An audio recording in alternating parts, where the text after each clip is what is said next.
How's it going everyone? Nick here from Girified.com, and in today's video we're going over New World preview and the classes that it does or doesn't have. If you haven't heard of New World before, it is the upcoming MMO from Amazon Game Studios. This game I've played for approximately 25 hours at the moment and just tried to expand and understand everything that the game has to offer. And there's a lot of questions as to what the classes are, if anything. New World is actually a classless system, meaning that you can play whatever way you want as long as you have the weapon type. So let's jump into the game and I can show you exactly what I mean when I say you are what you play. Pick your weapons, pick your armor, and go with it. So we've jumped into game, we're hanging out in town, we're just kind of checking everything that's around, checking everything that's available. Gonna bring the HUD back, but we're gonna jump in and see what does the game have to offer. How do you actually play this? What classes are there? Biggest question. And the thing is, there are no classes. It's kind of you are what you play. The game itself offers basic attribute points: strength, dexterity, intelligence, focus, and constitution, and you can increase them whichever way you like. Before level 20, you actually have a free respec, so you can actually change the way you want to play up until level 20. As I'm 24, I do have to pay 322 in order to refund my points and respec them. Depending on your weapons that are assigned at the time, you can actually see the stats go up and down. As I'm playing a sword and shield with a bow as my secondary, I've put everything into dex and everything into constitution. Dexterity increasing the all ranged weapons as well as some melee. It does increase my sword by a little bit. And constitution purely for health. At the moment, I've got no regen for mana and I've got no cooldown reduction because I haven't chosen focus. I haven't really played as a mage either, so I haven't put anything into intelligence. And then strength is mainly for melee weapons only. It doesn't touch the bow or any of the ranged weapons. When we jump into weapon mastery, this is where things start to get interesting. I've actually tried everything out. I've tried a little bit on the fire staff and it didn't really catch me at that time. But I'm going to focus on the things that I can show you.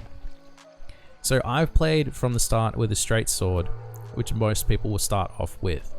And in here, you will have each weapon itself will have its own skill tree and 2 skill trees at that at this point in time. And these cover the sword and shield. So depending on your gameplay type, you will have skills, which are the square ones, to unlock as you progress through this system. There are 20 levels for each weapon. So I'm level 9 on sword at the moment. I am level 9 on my bow, and then you can see for the other ones I am level 4, level 3, level 9, level 3, level 1, and level 4. Once you play a bit more, you can kind of see the builds that would potentially happen, and this is up to you. You can decide how you want to play. The way I have been trying to explain it to some people is that you actually have a potential to have 9 skills on your bar at any one time. And when I say that, I mean I have my sword, and in the bottom right I've got Q, R, F, and if I switch to my bow I have another Q, R, and F. But if I only use one skill and then switch to my sword and shield and use another skill and then another skill and then switch back, I actually have the ability to use all 6 skills. I just need to choose which ones in which order, and you can use 3 at a time because the cooldowns are on both sections. So it might be something to look into. However, I'm really interested to see how builds actually develop over time. How combination of a hatchet with a musket and a life staff allow you to attack, do range, and heal yourself at the same time, or a straight sword, a fire staff, and a warhammer, where it's straight damage. Your fire staff initiates, your warhammer disrupts and crowd controls, and then your straight sword is the finisher. I think there's going to be some really interesting combat for that, and that's where classes I think are a lot less. There pretty much isn't classes. It's what's your weapon type and what's your armor type, and that determines how well you play, as well as how well you're going to go against certain combinations of these, as well as your armor. So look, I haven't really spoken about armor yet, and I think it also is something that is crucial to your overall player, because this is classes in terms of weapons, but in terms of your actual armor set, and how you actually play the game. In your equipment, you actually have physical resistance, elemental resistance, as well as all of your attributes and their accompanying increases by items and item powers.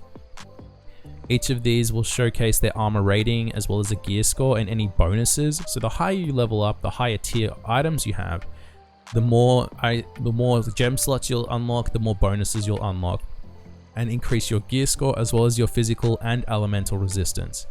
As you can see, I'm only level 2 in most of these instances. I've got level 3 for some of them, and some of them are all greens. I've only just started hitting blue. So I'm really excited to see how, in combination, all of my armor, as well as all of my attributes and weapon masteries come together in order to create my perfect build. And I think the game offers an ability to allow you as the player to play the way you like, and you can just dictate which way that goes. But for those that don't know what that is or don't know how to do that, I think following the current meta that is in the game and following how everyone else is doing it, I think might be a lot more difficult than just switching weapons, because if you haven't leveled up in your sword or you haven't leveled up in your warhammer, at the moment I don't see there a way of bringing your points across from one to the other. So if you've built straight into swords and now you want to do hatchet, you're going to have to play hatchet for a bit to level up hatchet. So just to keep all of that in mind at this stage, to understand, use the weapons that you want to try level up and play with that particular skill set. Then you think of your armor as secondary, as resistances and as bonuses for your attributes. I hope that gave a good explanation as to how the classes kind of work. There isn't really any. It's up to you, and it's up to the current game's meta. So I'm really interested as well to see how the game progresses with this in mind, and what is actually going to be on offer when the game releases next year. Let me know what you think about New World and the classes it has to offer. I think there's a lot of different customizations. Once you level up to level 30, you actually unlock 3 weapons as well. So there's going to be a lot of customization between builds, and seeing how can people actually play the game, how can they transition, how do they adapt to certain scenarios. I think that's going to be more key than the actual build itself. And it's going to be something really interesting to see how players actually interact with each other and the world. I'm Nick from Agirified.com. If you liked the video, please leave your comments in the section below, and I hope you enjoy New World Online, and I'll catch you next time.